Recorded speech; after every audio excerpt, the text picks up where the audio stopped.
Daily current news, DCN with Valmiki Singh Yadav. विश्लेषण मतलब DCN.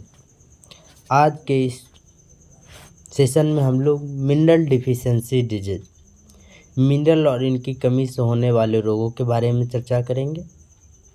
अभी वर्तमान में यह चर्चा का विषय बना हुआ है मिनरल एंड डिफिशियंसी डिजीज। तो देखते हैं डेफिशिएंसी डिजीज मिनरल के बारे में। टॉपिक है हम लोग के पास health problem and deficiency disease due to minerals.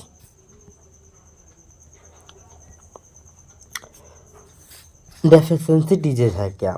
Deficiency disease are the disease that are caused by the lack of certain essential nutrients, especially vitamins and mineral, in one diets over a prolonged period of time।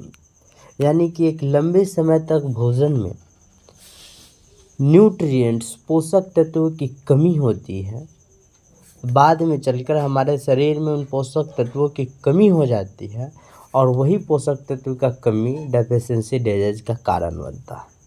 जैसे कि anaemia एक deficiency disease है। किसकी कमी से होता है? तो शरीर में आयरन की कमी से एनीमिया।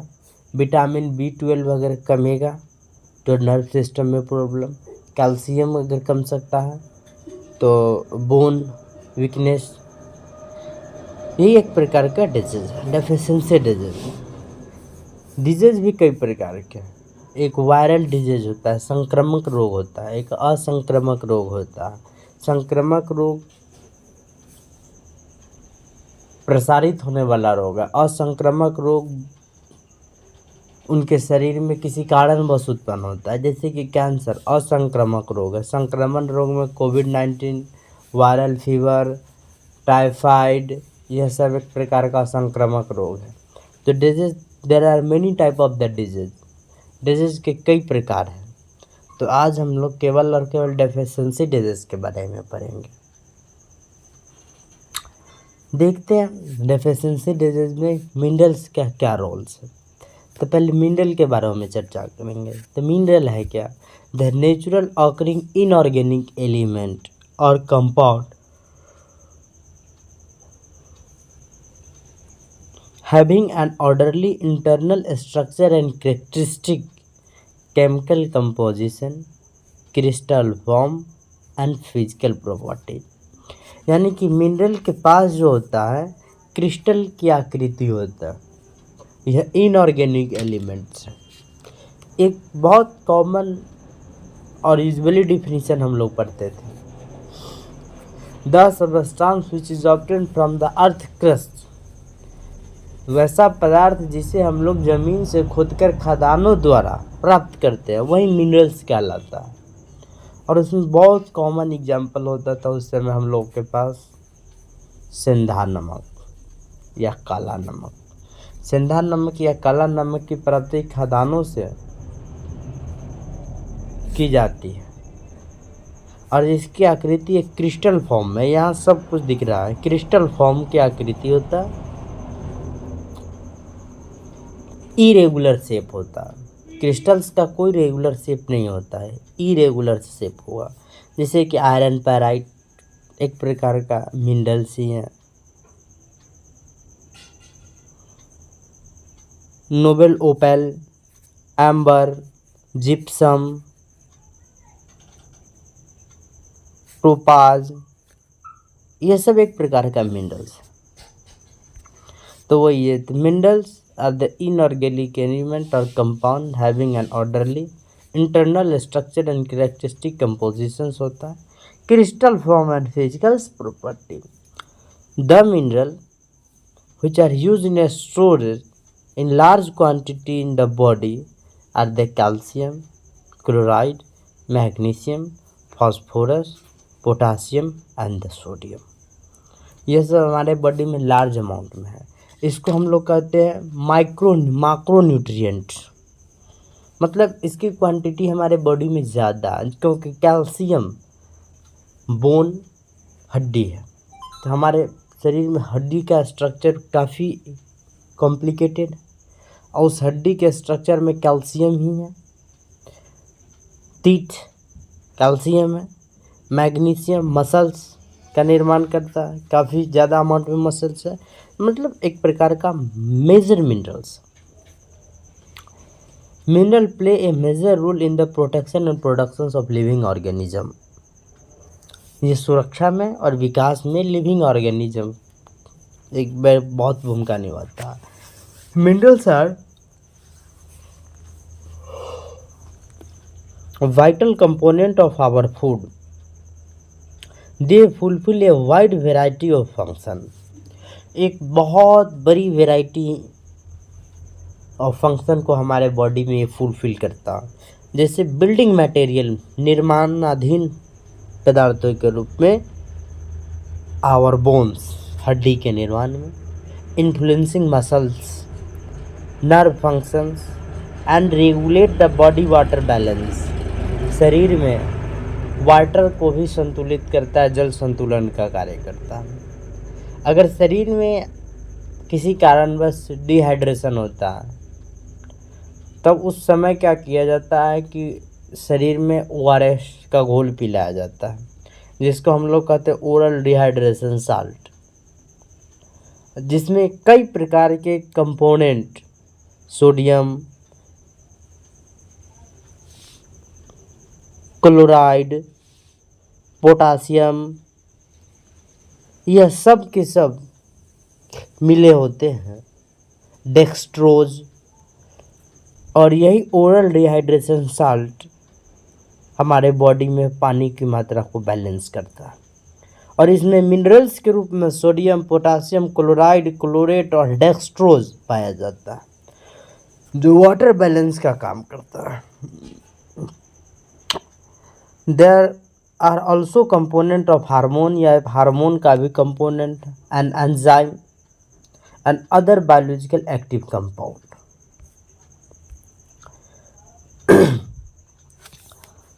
तो डिहाइड्रेशन के केस में भी हम लोग ओरल डिहाइड्रेशन साल्ट, जो WHO द्वारा फॉर्मूला के रूप में यह दिया गया है, इसमें हम लोग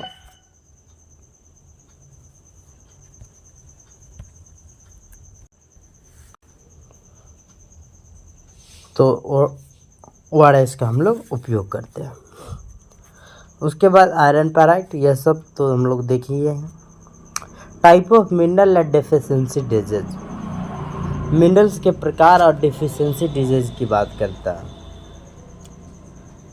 तो कई प्रकार के डेफिशिएंसी डिजीज है, जैसे कि ब्राइटल बोन्स, एक्सेसिव ब्लीडिंग, उसके बाद एनीमिया रक्त अल्पता, उसके बाद है इनलार्ज थायराइड ग्लैंड, मतलब थायराइड ग्रंथि का बढ़ जाना, गोइटर, इसको हम लोग क्या कहते हैं घीघा या गलकंठ रोग, देखिए यही है थायराइड। लो एपेटाइट, मतलब कम भूख, रिटार्ड ग्रोथ, प्रसार प्रसार का कम हो जाना, तो यही है डिफिशिएंसी डिजीज। कैल्शियम की कमी से ब्राइटल बोन्स, हड्डी कमज़ोर होंगे, एक्सेसिव ब्लीडिंग, ज़्यादा अगर कहीं भी किसी भी प्रकार का घटना घटता है, कहीं टूट फूट होता है, तो ब्लड का प्रवाह ज़्यादा तेज़ी से हो जाता है। फास्फोरस जो हमारे दांत के लिए और हड्डियों के लिए एक महत्वपूर्ण भूमिका निभाता है। आयरन, एनीमिया, जो शरीर में ऑक्सीजन हेमोग्लोबिन में ऑक्सीजन के स्तर को बढ़ाता है ताकि ग्लूकोज का पाचन ठीक तरीके से हो सके। कॉपर, यह सब मिनरल्स आर इनऑर्गेनिक न्यूट्रिएंट्स, एक प्रकार का इनऑर्गेनिक न्यूट्रिएंट्स है that included trace element. Trace element एक प्रकार ट्रेस एलिमेंट न्यूक्लियर केमिस्ट्री में हम लोग एक ट्रेसर टेक्निक पढ़ते हैं, जिसके आधार पर हम लोग रेडियो एक्टिव एलिमेंट की पहचान करते हैं। ठीक उसी प्रकार ट्रेस एलिमेंट में यह जो कॉपर है, आयोडीन है, जिंक है और आयरन है, यह ट्रेस करता है कि बॉडी में किस न्यूट्रिएंट्स की क्वांटिटी क्या है और उसका इम्पैक्ट क्या है बॉडी पर। और माइक्रोन्यूट्रिएंट के रूप में calcium, potassium, magnesium and sodium, ये सब माइक्रोन्यूट्रिएंट्स, बहुत छोटा सा सूक्ष्म पोषक तत्व। थायराइड ग्रंथि, वही आयोडीन की कमी से एक हाइपोथायराइडिज्म, एक हाइपरथायराइडिज्म। जब शरीर में आयोडीन का मात्रा ज़्यादा हो जाता है हाइपरथायराइडिज्म, कम हो जाता है तो हाइपो। तो थायराइड ग्लैंड यही है।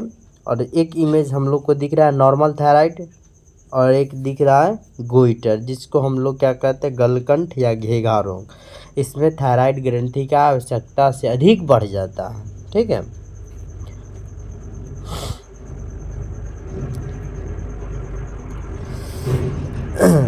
अब जो मिनरल डेफिशिएंसी डिजीज का कारण क्या क्या हो सकता है और इसका इफेक्ट, और इसी के आधार पर ग्लोबल हंगर इंडेक्स निकाला जाता है। तो वर्ष 2023 में इंडिया का 111वां पोजीशन था पूरे 125 देश में से। तो India occupy 111 position in global hunger index 2013 out of 125 country. और यह इंडेक्स मुख्यतः 3 विषय पर फोकस है। पहला है कि किस अनुपात में वहाँ के लोगों को फूड एनर्जी डेफिशिएंट है, मतलब भोजन में ऊर्जा की कमी है। और भोजन में ऊर्जा की कमी की जांच कौन करता है? तो FAO, food and agriculture organisation. दूसरा कहता है the prevalence of under weighted in children under 5 year, मतलब 5 वर्ष से कम बच्चों में कुपोषण कितना है। प्रिविलेंस मतलब प्रसार, 5 वर्षों से कम बच्चों में कितना कुपोषण का प्रसार है। कंपाइल्ड बाय WHO,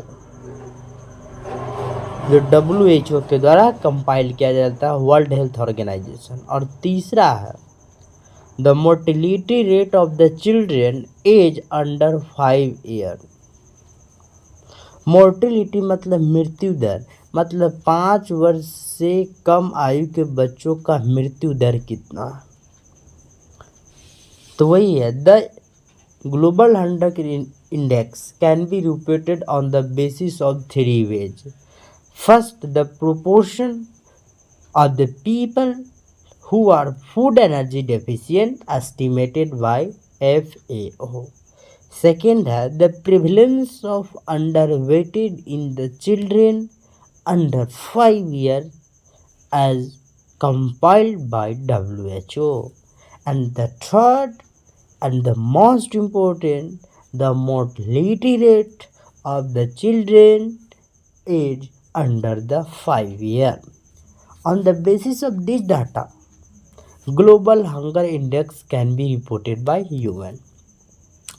अब यह नहीं कि ग्लोबल हंगर इंडेक्स में कि वहाँ के लोग खाना खा रहे हैं, केवल चावल दाल सब्जी खाने का मतलब ये नहीं कि भरपेट खाना खा रहे हैं, लेकिन उसमें न्यूट्रिएंट्स कितना है, पोषक तत्व कितना है, यह मेन फैक्टर है। फिर इसके अलावा फिर वहाँ के बच्चों का मृत्यु दर कितना है।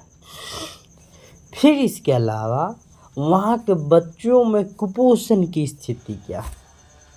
इसके आधार पर ग्लोबल हंगर इंडेक्स तैयार किया जाता है। और भारत में कई ऐसे राज्य हैं जहाँ कुपोषण एक बड़ी समस्या है, और उसका सबसे बड़ा कारण lack of better education policy of health. स्वास्थ्य में बहुत बड़ी शिक्षा की कमी होना, और समाज में जागरूकता की भी कमी होना, इकोनॉमिकल इशू भी कह सकते हैं, आर्थिक कमजोरी भी कह सकते हैं उसको, मतलब कई सारे हैं। और ये इंडिया में नहीं है, आप बात करिएगा तो साउथ अफ्रीका, दक्षिण अफ्रीका जैसे देशों में ज़्यादा मात्रा में कुपोषण है, जहाँ आप लोग दिख रहे हैं। दक्षिण अफ्रीका में कुपोषण एक बहुत बड़ी समस्या है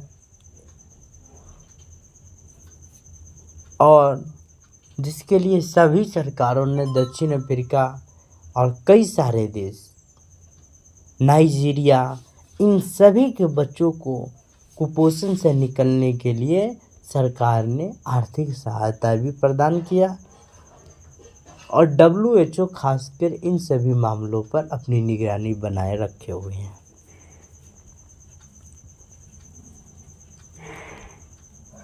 Why are mineral are important for our body? अब पूछ रहा है कि मिनरल हमारे बॉडी के लिए क्यों इम्पोर्टेंट?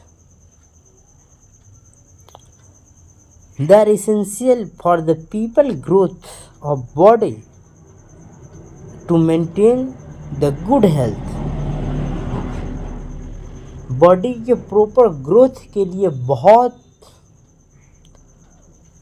ज़रूरी है और यही क्या करता है, गुड हेल्थ को मेंटेन करता है, हेल्थ स्वास्थ्य को। जैसे calcium and magnesium are important for bone structure.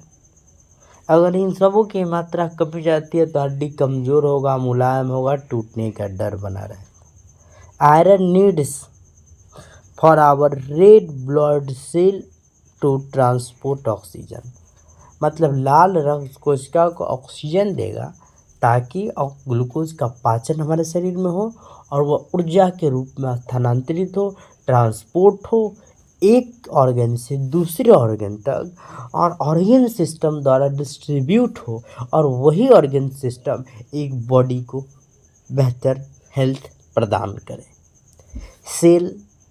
Cell से बनेगा टिश्यू बनेगा ऑर्गन मिलकर बनेगा ऑर्गन सिस्टम और वही ऑर्गन सिस्टम एक बॉडी का निर्माण करेगा। ऑर्गन सिस्टम के में बहुत सारे organ system, digestive system, respiratory systems, skeletal system, कंकाल तंत्र उसको हम लोग कह सकते हैं। उसके बाद ट्रांसपोर्ट सिस्टम, नर्व सिस्टम, कई सारे सिस्टम है हमारे बॉडी में जो कलेक्टिवली मिलकर एक बॉडी का निर्माण करते हैं। What are the main function of mineral? Mineral के मेन फंक्शंस कौन कौन से? Each mineral perform a different set of function in the human body. प्रत्येक mineral different set of function in human body perform करते हैं, दिखाते हैं। However, the four main functions of the mineral in the human body. Four main functions है। पहला, maintaining the strong bone and the teeth skeletal system। पहला mineral का काम क्या है? बोन और टीथ को मजबूत करना, मतलब कंकाल तंत्र को मजबूत करना। Synthesis of hormone and enzyme. अगर बच्चों में हार्मोन की कमी हो जाता है तो बच्चों का मानसिक विकास अवरुद्ध हो जाता है। जैसे कि मान लीजिए टेस्टोस्टेरोन कमेगा तो कई सारे समस्या ग्रोथ को लेकर बच्चों में हो सकता है। एंजाइम कमेगा तो पाचन की कमी होगी, जैसे कि फंगल एंड पेप्सिन एंजाइम क्या करता है, भोजन को पचाने का काम करता है, लीवर सिस्टम को तंदुरुस्त रखता है। Muscles function including heart, brain and nerve system, इन सभी में परफॉर्म करता है। मेजर मिनरल में sodium, chloride, potassium, phosphorus, magnesium, sulphur and calcium. What are the biggest mineral deficiency in world? Iron deficiency is the most common from the micronutrient malnutrition globally according to the world health organisation. Malnutrition मतलब कुपोषण, globally कुपोषण है, iron deficiency की कमी है world health organisation के अनुसार। In United state में 1 in 6 वोमेन, 6 में से 1 महिला लैक ऑफ आयरन डिफिशियंसी, जिसके शरीर में आयरन की कमी है और खासकर प्रेगनेंसी के समयों में आयरन की कमी देखी जाती है। क्योंकि उस समय रेड ब्लड की ज़्यादा रिक्वायरमेंट होती है, गर्भ में पल रहे बच्चों के लिए भी और उनके पेरेंट मदर के लिए भी। तो उस समय गर्भवती महिला के शरीर में आरबीसी काउंट किया जाता है और आरबीसी का कमी होना आयरन डिफिशिएंसी को सूचित करता है। इसके साथ साथ विटामिन B12 यानी कि विटामिन बी कॉम्प्लेक्स अगर हम लोग कहते हैं, वह भी कमी होना बताता। Biggest deficiency the iron.